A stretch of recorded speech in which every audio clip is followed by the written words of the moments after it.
Pero nakikitaan natin, sabi ko nga, maaring hanapin, kailanganin, reversal tayo every time, especially couples in a relationship, married, kailanganin nyo ang bawat isa ngayon. Maaring maging clingy, attached, affectionate, kayo mismo, as a Virgo or ang inyong mga partners. May magaganda, meron bang travel?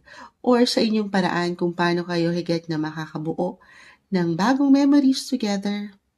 I see love. Ito na naman ang tatamis. Alam nyo, wala pa namang February eh. Pero unahan nyo na ang Valentine season. Parang ganon. Bisyo na to.